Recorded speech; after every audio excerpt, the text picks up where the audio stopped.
누가복음 23장 32절부터 43절까지 같이 한 목소리로 합독하도록 하겠습니다. 누가복음 23장 32절부터 43장입니다. 또 다른 두 행악자도 사형을 받게 되어 예수와 함께 끌려가니라. 해골이라 하는 곳에 이르러 거기서 예수를 십자가에 못 박고 두 행악자도 그렇게 하니 하나는 우편에 하나는 좌편에 있더라. 이에 예수께서 이르시되 아버지 저들을 사하여 주옵소서 자기들이 하는 것을 알지 못함이니라 하시더라. 그들이 그의 옷을 나눠 제비 뽑을세 백성은 서서 구경하는데 관리들은 비웃어 이르되 저가 남을 구원하였으니 만일 하나님이 택하신 자 그리스도면 자신도 구원할지어다 하고 군일도 희롱하면서 나와 신 포도주를 주며 이르되 내가 만일 유대인의 왕이면 내가 너를 구원하리라 하더라. 그의 위에 있는 유대인의 왕이라 쓴 패가 있더라. 달린 행악자 중 하나는 비방하여 이르되 내가 그리스도가 아니냐 너와 우리를 구원하라 하되 하나는 그 사람을 꾸짖어 이르되 내가 동일한 정죄를 받고서도 하나님을 두려워하지 아니하느냐. 우리는 우리가 행한 일에 상당한 보응을 받는 것이니 이에 당연한 거니와 이 사람이 행한 것은 옳지 않은 것이 없느니라 하고 이르되 예수여 당신의 나라에 임하실 때에 나를 기억하소서 하니 예수께서 이르시되 내가 진실로 내게 이르노니 오늘 내가 나와 함께 낙원에 있으리라 하시니라. 아멘. 우리를 구원하기 위해서 이 땅에 오신 하나님의 독생자 예수 그리스도의 사랑 가운데 하나님의 자녀됨의 능력으로 서시기를 주님의 이름으로 축원합니다. 아멘. 오늘 종려주일이죠. 정말 세월이 빠른 것 같아요. 한겨울이라고 생각했는데 엊그제 화창한 그런 봄날의 정취를 알리는 그런 목련을 보았습니다. 목련이 필 때면 우리는 봄날의 피어오름에 대해서 기대하게 되죠. 사랑하는 여러분, 예수 그리스도인에게 피어오름은 어디서부터 출발을 할까요? 두말할 것도 없이 우리의 죄가 완전히 사해지고 우리의 죄의 종에서 의의 그 종으로 완전히 바뀌어지는 그 순간, 그 순간이 우리의 피어오름의 시작이 될 것입니다. 우리는 이제 우리를 구원하시기 위해서 이 땅에 오신 예수 그리스도의 보혈의 공로로 말미암아 완전하고 불가항력적으로 하나님의 자녀가 되는 권세가 주어졌습니다. 이제 우리의 삶은 예수 그리스도의 보혈의 능력 아래 서 있습니다. 그렇게 우리를 세우시기 위해서 예수님께서 십자가를 감당하신 것이죠. 그 십자가를 감당하시려 예루살렘에 입성하심을 기념하는 주일이 종려주일 오늘입니다. 오늘부터 한 주간 가장 엄숙하고도 찬란한 거룩한 시간 속에 고난주간을 우리가 지나게 될 것입니다. 고난주간은 단순히 2000년 전에 어떤 슬픈 사건을 기억하는 그런 주간이 아니에요. 이 주간은 영원하신 하나님께서 인간이라는 그 시간, 인간의 시간은 제한되어 있잖아요. 여러분, 우리의 시간은 제한되어 있잖아요. 언젠가는 소멸되잖아요. 그죠? 우리의 육체는 소멸될 수밖에 없습니다. 제한되어 있어요. 인류의 제한된 그런 시간 속에 하나님께서 친히 인간의 옷을 입고 내려오신 그런 사건입니다. 인류의 죄악이라는 거대한 어둠을 십자가라는 단위적이고도 영원한 사건으로 깨트리시는 하나님의 주권적인 승리의 그런 그 시간이 이 고난주간, 이 주간을 우리가 기념하는 것이죠. 종교학자 존 칼빈은 그에 져서 기독교 강의에서 그리스도의 고난을 묵상하는 것은 우리 자신의 비참함을 깨닫는 것, 여러분과 저의 그 죄로 말미암아 얼마나 비참한지를 깨닫는 것이고, 동시에 하나님의 하나님의 무한한 그 사랑, 그 자비를 발견하는 그러한 유일한 통로다, 이렇게 이야기를 했습니다. 그리스도의 고난을 그래서 우리는 묵상을 해야 돼요. 묵상을. 이 한 주간 여러분 고난주간 하나님의 무한하시는 그런 사랑을 발견하시는 그런 축복이 있기를 바랍니다. 그러기 위해서 여러분 예수님께서 우리를 위해서 여러분과 저를 위해서 얼마나 고난당하셨는지 묵상하는 그런 그 시간을 갖자 하는 것입니다.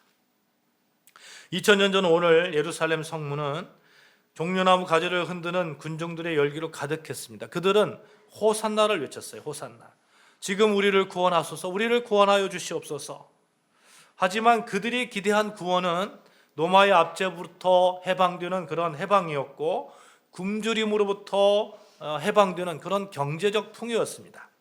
그들은 자신들의 욕망을 채울 그런 어떤 영웅을 원했던 것이죠. 그러나 예수님은 그들의 기대와는 너무나 다른 겸손의 왕으로 오셨습니다. 그것을 보여주는 것이 어린 나귀를 타고 오시는 것이죠. 나귀를 탄 것이 아니라 가장 작은 어린 나귀를 타고 오셨다고 성경에서 말씀하고 있습니다.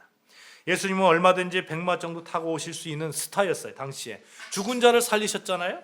병든 자를 고치신 분이었습니다. 사람들에게 스타예요. 정말 스타입니다. 예수님께서 누군가에게 내가 건강한 말을 좀 빌리고 싶어 그러면 빌려줄까요? 안 빌려줄까요? 빌려줍니다. 스타니까. 죽은 자도 살리시는 그런 분인데, 그런데 예수님께서는 어린 나귀를 타고 오셨습니다. 이유가 있습니다. 구약의 스가랴 선지자의 예언대로 평화의 왕으로 오심을 말씀하고 싶으셨던 것입니다. 또한 주님은 군대를 거느리고 오신 것이 아니라 사랑과 긍휼을 가슴에 품고 오셨습니다. 사람들은 왕의 행차에 꽃길을 깔기 위해서 종려나무 가지를 흔드는 거예요. 이 종려나무 가지 승리의 상징이 되는 거잖아요. 왕이요 승리했다는 거죠. 당시 이스라엘 백성들은 종려나무 가지에 그들의 승리의 상징, 구원의 상징을 흔들었습니다. 그러나 불과 얼마 지나지 않아서 그렇게 흔들었던 사람들이 예수님을 못 박으라고 했습니다. 여러분, 인간이 얼마나 변덕스러운지, 그 죄성과 전적 타락을 가지고 있는지 너무 잘 보여주는 그런 사건이 아닙니까? 사랑하는 여러분, 지난주 우리는 회개의 말씀을 나누었습니다만 이 고난주간에 우리의 죄성이 완전하게 하나님 앞에 내어놓는 그런 은혜의 시간이 되어주시기를 바랍니다. 아멘. 고난주간 우리가 묵상해야 돼요. 예수 그리스도의 십자가의 보혈을 묵상해야 됩니다. 이 기간 정말 중요한 사건들이 많이 성경에 기록되어 있는데 한 주간 우리는 예수님의 생애의 그런 그 마지막 날들, 한 일주일간의 그 마지막 날들을 영적으로 이렇게 같이 동행하면서 묵상했으면 좋겠습니다. 그래서 여러분 저 뒤에 보면 그 묵상 고난주간 묵상 그 프린터가 준비되어 있는데 여러분이 보면서 한 주간 이렇게 묵상하는 그런 시간을 가지면 정말 여러분 하나님께서 얼마나 나를 사랑하시는지 우리가 깨닫게 되고 다시 회복되어지는 그런 시간이 될 줄로 저는 믿습니다. 아멘. 사랑하는 여러분, 고난주간의 예수님의 행적을 우리가 이렇게 잘 살펴보는 그런 시간을 가졌으면 좋겠는데, 종교적 형식을 지키는 것과 주님은 그 십자가의 주님을 인격적으로 만나는 것은 전혀 다른 문제예요. 우리가 고난주간에 금식을 하고 찬양을 하고 묵상을 하고 성경을 읽는 형식이 나쁜 것이 아닙니다. 그렇게 해야 돼요. 그렇게 해야 됩니다. 그러나 더욱 중요한 것은 그 마음 중심에 내가 바로 죄인입니다. 내가 바로 그 골고다 언덕에서 같이 못 박혔던 저 강도가 같은 죄인입니다. 라는 통렬한 그런 자기 고백이 있어야 되는 것이죠. 그렇지 않으면 고난주간은 그저 공허한 그 연례 행사처럼 되고 말 것입니다. 아무쪼록 이번 고난주간에 예수 그리스도의 보혈 가운데 더욱이 하나님과 같이 가까워지는 그런 시간을 여러분과 제가 갖자고요. 아멘. 오늘 본문에 그 골고다라는 처형장에 세 개의 십자가가 서 있는 장면을 보여줍니다. 정중앙에는 우리 주 예수님이 서 계시고 좌우에는 두 명의 흉악한 행악자가 매달려 있습니다. 참 이상합니다. 왜 하나님께서는 예수님 옆에 예수님을 그 옆에 이게 흉악범들을 두셨나 하는 거예요. 그것도 좌우에 두 명씩이나 두셨습니다.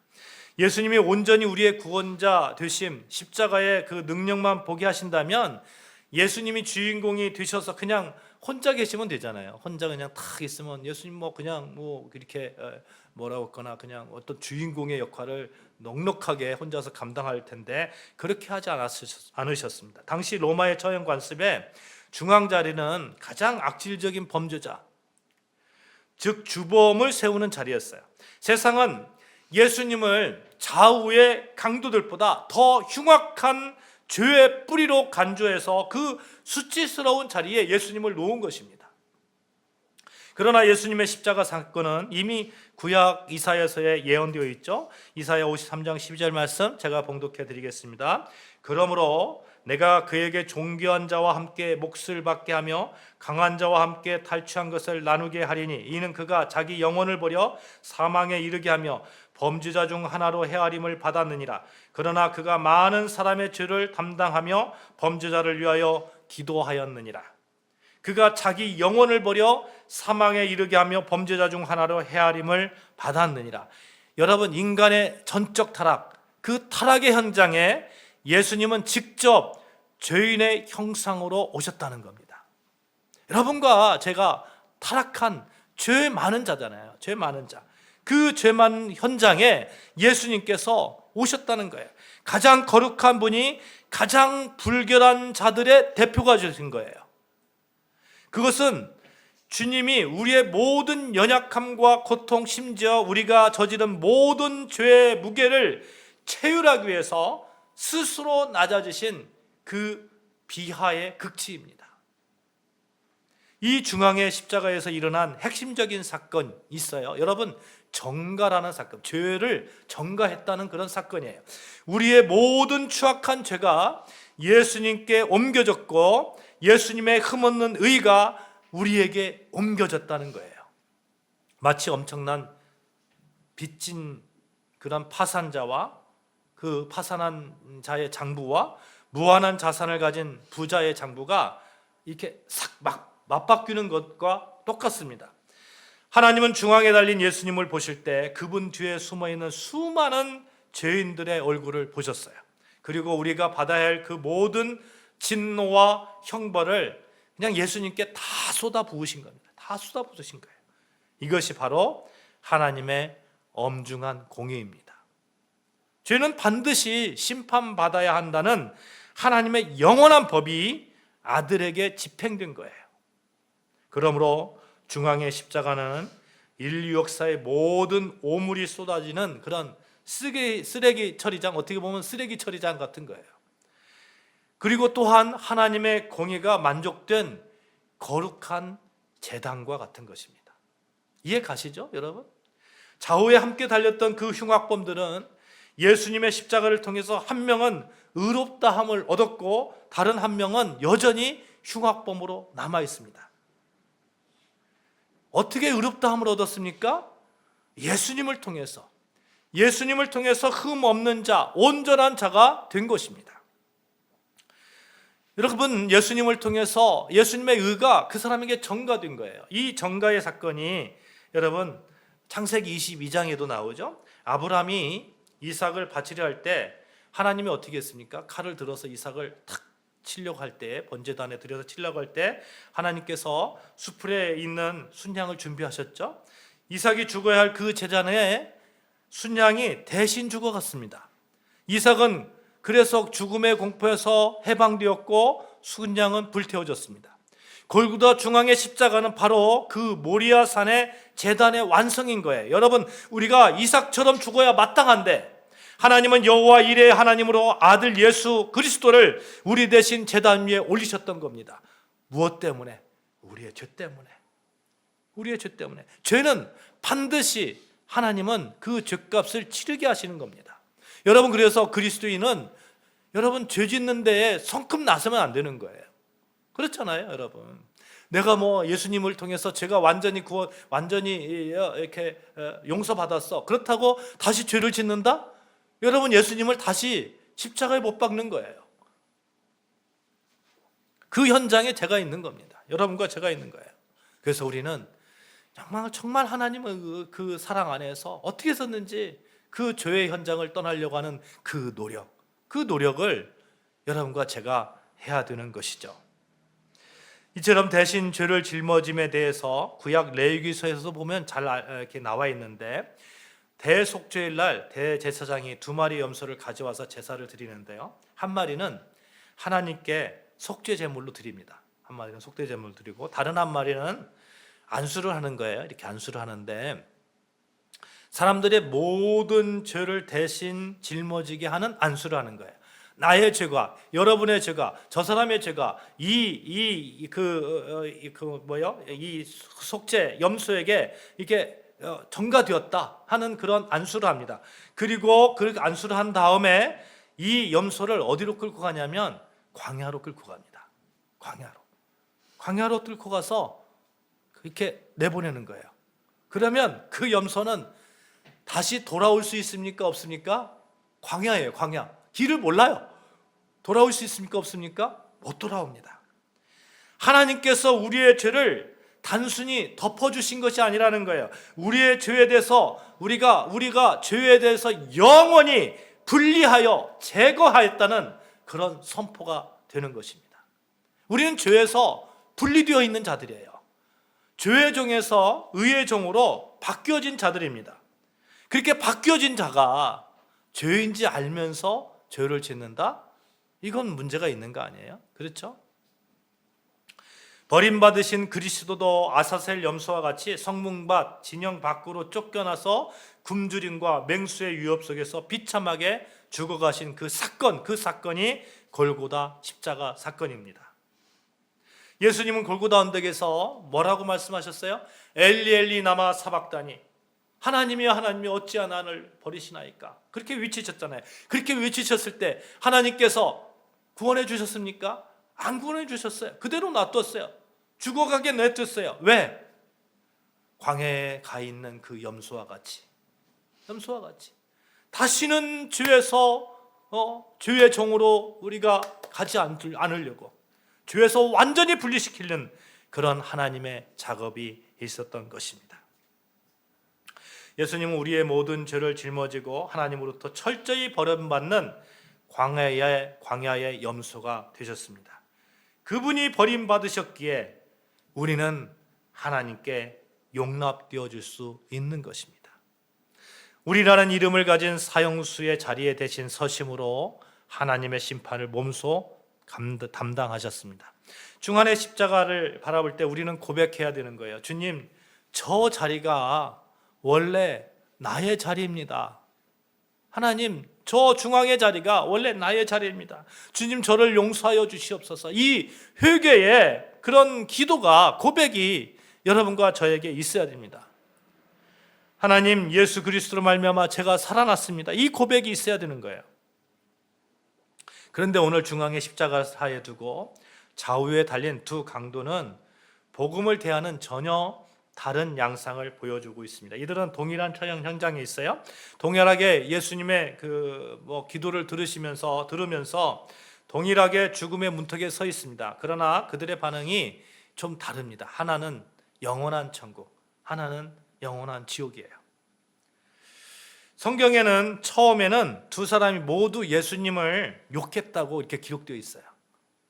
마가복음 15장 32절에 보면 둘이 똑같이 욕하는 거예요, 예수님은. 근데 이게 정말 중요한 건데, 오른편 강도가 원래부터 여러분 성품이 좋았거나 믿음이 있었던 것이 아니라는 얘기예요. 같이 예수님에 대해서 조롱했던 그런 사람입니다.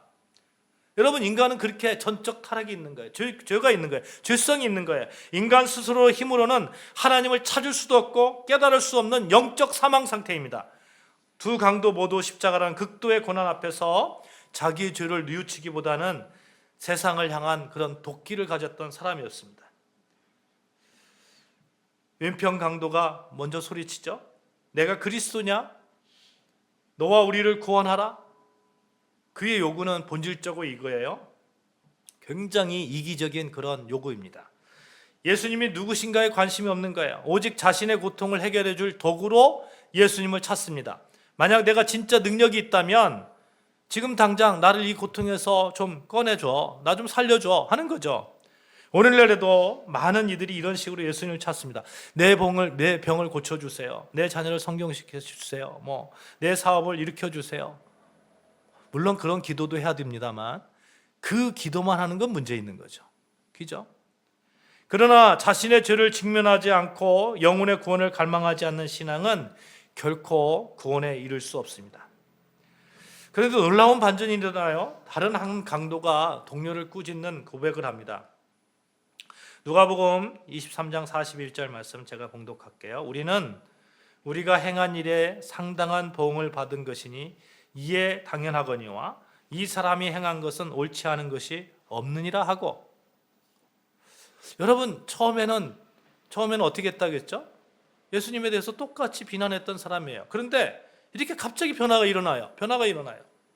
이런 하나님의 은혜가 여러분과 저에게 있는 것이에요. 여러분과 저는 하나님의 불가항력적인 죽음의 찰나에 성령님이 그의 마음을 만지신 겁니다. 여러분과 저의 마음을 만진 거예요. 그는 비로소 깨달은 거예요. 자신이 죽어 마땅한 죄인이라는 것, 곁에 계신 예수님은 죄가 없으신 하나님의 아들이라는 그런 것을 깨달은 거예요. 그는 예수님께 자신의 육체를 살려달라고 하지 않습니다. 대신 예수여 당신의 나라에 임하실 때에 나를 기억하소서. 그는 십자가라는 그런 참혹한 패배의 현장에서 예수님의 영원한 왕권을 보았습니다. 인간의 이성이 아니라 하나님의 그런 선물로서, 하나님의 단회적인 선물로서 그는 예수님을 주로 고백하게 되는 것이죠. 여러분, 이렇게 왼편의 강도와 오른편의 강도가 그냥 탁 갈라지잖아요. 탁 갈라집니다. 성경에 보면 이렇게 확 갈라지는 경우가 굉장히 많이 있어요. 인류 역사의 시작부터 이 두 갈래의 반응이 존재합니다. 인류의 최초의 가인과 아벨의 제사가 있잖아요. 하나는 받으셨고 하나는 안 받으셨습니다. 아벨은 오직 하나님의 약속과 대속의 피를 의지하는 사람의 대표가 되었고, 가인은 자기 방식과 자기 의를 앞세우는 사람의 대표가 되었습니다. 갈라졌어요. 바리새인과 세리의 기도도 있죠. 성전에서 기도하던 바리새인은 나는 다른 사람들과 같지 아니함니 감사합니다, 이렇게 자기 의를 그렇게 고백했습니다. 그러나 세리는 멀리 서서 감히 눈을 들어 하나님을 쳐다보지도 못하고, 하나님 나를 불쌍히 여겨주시옵소서, 나는 죄인입니다. 갈라졌어요. 왼편 강도는 십자가 위에서 바리새인처럼 당당했습니다. 그러나 오른편 강도는 세리처럼 자신의 비참함을 고백하며 은혜를 구했던 것이에요. 주님은 바로 그 상한 심령을 가진 자를 의롭다 하시고 낙원으로 초대하고 계십니다. 어떤 이들은 오른편 강도의 구원을 보면서 이런 얘기를 해요. 아니, 평생 죄만 짓다가 죽기 직전에 한 말 한마디 했다고 낙원에 가는 것이 과연 정당한 것입니까? 이런 얘기를 하죠. 특별히 이제 저도 그런 생각을 했어요. 사춘기 때 그런 생각을 하고. 여러분, 그렇습니다. 이 질문의 그 의도가 뭔지 아십니까? 이 질문의 그런 어떤 그 생각이 뭐냐면, 구원을 인간의 공로로 이해하기 때문에 생기는 그런 오해예요. 인간의 공로로 이해한다면 그렇게 말을 해야 그게 옳습니다. 내가 많은 선한 일을 하면 하나님께서 구원해 줄 거다 하면 그게 그 말이 옳아요. 구원은 죄를 그냥 덮어주는 타협이 아니라 죄의 값을 누군가 철저히 치른 결과라는 그런 생각을 한다면 여러분, 그렇게 말할 수 없습니다. 하나님은 거룩하시기에 죄를 결코 여러분 간과하실 수 없습니다. 만약 하나님이 죄를 그냥 용서하신다면 그분은 더 이상 공의로운 재판장이 아닙니다. 반면 하나님은 우리를 너무나 사랑하시기 때문에 멸망하도록 내버려 두실 수 없습니다. 그의 공의와 사랑이 충돌 없이 완벽하게 만난 유일한 장소가 바로 십자가예요. 그래서 여러분, 내가 아무리 공의를 많이 써서 선한 일을 많이 하더라도 내 죄는 하나님의 입장에서 보면 여전히 죄인 거예요. 하나님의 입장에서 이 죄를 해결을 시켜줘야 돼요. 그 해결이 죄가 없으신 예수 그리스도를 통해서. 그러니 여러분, 예수 그리스도를 믿으면 여러분 구원 얻는 거예요. 이 믿음을 여러분 아멘으로 고백하시기를 주님의 축복합니다. 내 공의가 아니에요. 로마서 3장 25절 26절에 이 말씀이 기록되어 있어요. 이 예수를 하나님이 그의 의로서 믿음으로 말미암아 화목 제물로 세우셨으니 이는 하나님께서 길이 참으시는 중에 전에 지은 죄를 간과하심으로 자기의 의로우심을 나타내려 하심이니 곧 이때에 자기의 의로우심을 나타내사 자기도 의로우시며 또한 예수 믿는 자를 의롭다 하려 하심이라. 어떤 자를요? 예수 믿는 자를. 예수 믿는 자를. 십자가에서 하나님의 공의는 죄에 대한 진노를 쏟아 부음으로 만족되었고 하나님의 사랑은 그 진노를 아들이 대신 받게 함으로 확증되었습니다. 오류편 강도가 낙원에 간 것은 그의 죄가 작아서가 아니에요. 그의 죄가 작아서가 아니라 중앙에 계신 예수님이 그의 죄값을 십자가에서 따라해보세요. 완불하셨기 때문에. 시작. 완불하셨기 때문에. 십자가에서 죄값을 완불하였기 때문에. 여러분과 제가 우리의 죄값을 완불할 수 있습니까? 완불 못해요. 어떻게 해서든 완불 못해요. 그러나 예수님은 그 십자가에서 완불하셨어요. 이스라엘 백성이 애굽을 떠나던 밤에 죽음의 천사가 집집마다 방문했습니다. 십자가의 기준은, 심판의 기준은 주인의 성품이나 학벌이 아니었어요. 오직 기준이 하나였습니다. 문설주에 어린 양의 피가 발라져 있는가 아닌가. 그렇죠? 피가 발라져 있으면 심판이 넘어갔어요. 십자가의 보혈은 우리를 심판으로부터 건너뛰게 하는 유일한 구원의 표식입니다. 사랑하는 여러분, 오늘 우리는 골고다 언덕 위 세 개의 십자가를 바라보았습니다. 좌측, 우측 강도, 중앙에 서 계신 예수 그리스도. 한 명은 여전히 죄 가운데 있고 한 명은 그 찰나의 순간에 예수 그리스도를 그 주로 고백하고 예수님과 함께 낙원에 있기를 소망하는 그것 때문에 오늘 나와 함께 낙원에 있으리라. 예수님의 그런 구원이 임할 수 있었습니다. 정말 복받은 자예요. 그죠? 복받은 자입니다. 이 북미 대륙의 뼈대를 이루는 로키 산맥에요. 이 대분수령이 있다고 합니다. 이게 가상의 선이 있는데 가상의 선이 이런 거예요. 산맥의 가장 높은 능선을 따라 길게 이뤄지는 이 선에서 이렇게 그 선을 중심으로 한쪽은 태평양으로 가고 한편은 대서양으로 가고 이런다는 거죠. 이런 거죠. 산 정상에 세워진 오두막이 하나 있다고 생각을 한번 해보자고요. 오두막이 있는데 그 지붕에 두 그 물방울이 빗방울이 막 떨어져요. 빗방울 막 떨어지는데 두 방울이 떨어졌어요. 근데 이게 탁 떨어졌는데 하나는 이렇게 탁 떨어지는 왼쪽으로 가고 하나는 탁 떨어지는 오른쪽으로 가요. 그런데 가면 갈수록 멀어지는 거예요. 하나는 대서양으로 가고 하나는 태평양으로 가고. 떨어지는 순간 그 두 물방울은 서로 어깨를 맞대고 있을 만큼 가깝지만 하지만 그 지붕 마루의 아주 미세한 각도 혹은 그 순간 스쳐 지나가는 바람 한 점의 차이로 한 방울은 지붕의 서쪽으로 다른 한 방울은 동쪽으로 미끄러지는 거예요. 서쪽으로 흐른 물방울은 험준한 계곡을 타고 이렇게 가서 태평양으로 가고 단 몇 센치 차이로 하나는 대서양으로 가고 시작은 한 뼘에 불과했지만 여러분 십자가는 그런 거예요. 십자가는 오늘 우리가 목격한 골고다 언덕의 중앙의 십자가가 바로 인류 역사의 거대한 영적 분수계입니다. 예수 그리스도를 중심에 두고 좌우에 달린 두 강도, 처음에는 똑같은 처형 현장에 있어서 똑같이 예수님을 비난했지만 똑같은 고통을 겪었지만 똑같이 예수님의 기도를 들었지만 시작은 같았지만 한 명은 구원이고 한 명은 저주였습니다. 사랑하는 여러분, 이 물방울을 주님 쪽으로 밀어주시는 분이 계십니다. 바로 성령 하나님입니다. 그래서 우리는 성령 하나님의 그 능력으로 하루하루 죄 가운데 살아가지만 예수 그리스도의 그 보혈의 능력으로 매일매일 하나님의 의로움으로 덧입혀지게 되는 것이죠. 이것을 불가항력적인 은혜라 이렇게 말합니다. 오늘 여러분이 이 자리에 나와 십자가를 바라보면서 주님 저를 불쌍히 여기소서라고 고백할 수 있다면 그것은 하나님께서 여러분의 영혼의 각도를 주님 쪽으로 틀어주셨다는 강력한 증거가 되는 것이죠. 그렇다면 이 십자가의 분수계 우리의 일상에서 어떻게 나타나야 될까? 구원은 단위적인 사건이지만 그 구원받은 성도의 삶은 매일매일의 삶 속에서 오른편의 강도의 길을 선택하는 그 과정일 것인데, 여러분 이 과정 속에서 우리의 태도가 좀 변했으면 좋겠습니다. 여러분 무엇보다도 고난을 대하는 태도, 이 태도가 좀 바뀌어졌으면 좋겠어요.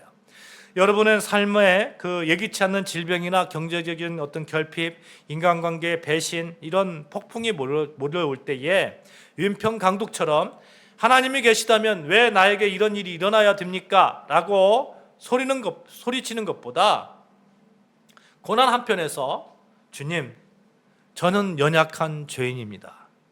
저를 기억해 주시옵소서. 이렇게 엎드리면서 예수님의 그런 구원을 바라보고 예수님의 능력을 기대하는 그런 신앙인으로 섰으면 좋겠습니다. 또한 여러분, 우리의 삶 속에서 우리의 입술이 좀 감사로 넘쳐났으면 좋겠습니다. 우리의 입술을 통해서 십자가의 능력이 나타나야 되는데 그곳에는 감사가 있는 거예요. 세상을 비난하고 형제를 정죄하고 독소를 내뿜는 것은 왼편 강도의 그런 모습일 거예요. 그러나 주님의 의로우심을 찬양하고 나 같은 죄인 살려주신 그 은혜에 감격한다면 여러분 감사하지 않을 수가 없는 거예요.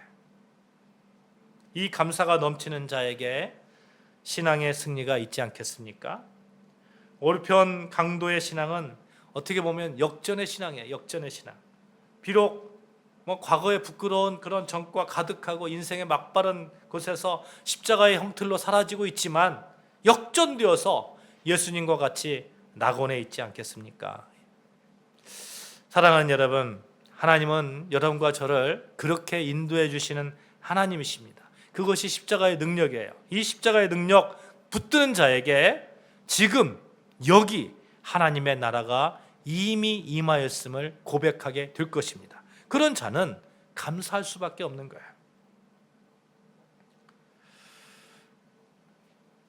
찬송가 305장에 보면 그 찬송가 가사가 있죠. 존 뉴턴 목사님이 쓴 건데, 나 같은 죄인 살리신 주 은혜 놀라와 잃었던 생명 찾았고 광명을 얻었네. 이 찬양이죠. 이분이 나중에 이제 목회자가 되셨는데, 이 목회자가 되기 전에는 그 노예 시장에서 노예를 파는 그런 노예 상인이었던 거죠. 근데 목회를 하면서 이제 깨달아서 목회를 하게 되었는데 예수님을 이제 고백하고, 이분이 임종 직전에 이런 말씀을 남겼다고 합니다. 나 같은 교수가 저 거룩한 하나님의 품에 안겨 있다는 사실에 세상 사람들 모두가 놀랄 것이다. 이런 얘기를 했다는 거죠. 이것이 복음의 신비가 되는 거죠. 사랑하는 여러분, 이번 고난 주간에 십자가라는 거대한 그런 분수령 앞에서 우리의 영혼을 온전히 주님께로 기울이기를 소망합니다. 원망 대신에 감사를, 비방 대신에 정말 그 감사를, 절망 대신에 낙원의 소망을 선택하는 것, 십자가의 보혈의 능력을 덧입는 자의 삶이 아니겠습니까? 우리가 삶의 현장에서 주님 저를 기억하여 주시옵소서, 주님 저를 용서하여 주시옵소서, 주님 저를 기억하여 주시옵소서, 이 한마디의 고백이 여러분과 저를 정말 십자가의 능력 안에 서게 할 것입니다. 우리 같이 이렇게 고백해 볼까요? 주님 저의 죄를 용서하여 주시옵소서. 시작. 주님 저의 죄를 용서하여 주시옵소서. 주님 저를 기억하여 주시옵소서. 시작. 주님 저를 기억하여 주시옵소서. 십자가의 능력, 우리를 구원하신 그 능력이 여러분과 저의 삶을 이끌어가는 영원한 보증이 되기를 우리 주 예수 그리스도의 이름으로 간절히 축원합니다. 아멘. 기도하시겠습니다. 하나님 아버지,